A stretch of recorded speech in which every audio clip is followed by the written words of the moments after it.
ഞാനൊരു നീക്കം നടത്തിയിട്ടുണ്ട്. അത് വിജയിച്ചാലേ നീ രക്ഷപ്പെട്ടു. അതൊന്നും വിജയിക്കാൻ പോകുന്നില്ല. നിങ്ങൾക്കന്ന് അറിയാവുന്നേ, ഗതി കെട്ട പുലി പുല്ലും തിന്നൊന്ന് കേട്ടിട്ടില്ലേ? അത് സംഭവിക്കും. എന്താ കാര്യം? അത് പറഞ്ഞില്ലല്ലോ. ഞാൻ അവളുടെ മുമ്പിലേ ഒരു ഓഫർ വെച്ചിട്ടുണ്ട്.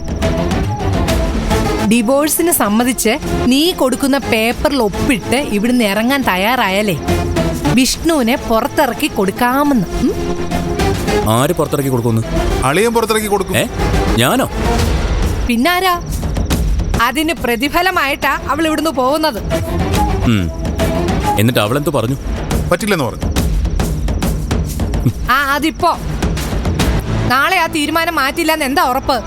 ആ തീരുമാനം ഒരിക്കലും മാറത്തില്ല. ഇങ്ങനൊരു ഒത്തുതീർപ്പിന് അവൾ എന്തായാലും സമ്മതിക്കില്ല.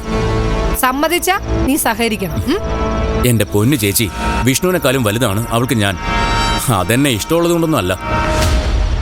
ഈ ബന്ധം വെച്ച് പലതും ചെയ്യാമെന്ന് അവൾ ചിന്തിക്കുന്നുണ്ട്. പിരിഞ്ഞു കഴിഞ്ഞാ അത് വല്ലതും നടക്കോ?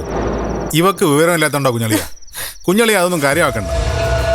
ഇനി അഥവാ അവള് സമ്മതിച്ചാൽ തന്നെ ഞാൻ ആ വക്കാലത്ത് ഏറ്റെടുക്കില്ല. അത് ഏറ്റെടുക്കുന്നതിലും ഭേദം ഞാൻ പോയിട്ട് അങ്ങ് മരിക്കുന്നതാണ്. കിട്ടുന്ന കാശ് മാത്രം നോക്കുന്ന വക്കീലന്മാരുണ്ട്. ഞാൻ എന്തായാലും ആ കൂട്ടത്തിൽ പെടില്ല. അതുകൊണ്ട് ഇപ്പൊ പറഞ്ഞതും ഇനി അവള് പറയുമെന്ന് ചേച്ചി വിശ്വസിക്കുന്നതും അടക്കം സകലതും മനസ്സിൽ നിർത്തി കളഞ്ഞേക്ക്. ഒന്നും നടക്കാൻ പോകുന്നില്ല. പ്ലാവിന്ന് ചക്ക വീഴാനും പോകുന്നില്ല, മുയലൊട്ട് ചാവാനും പോകുന്നില്ല.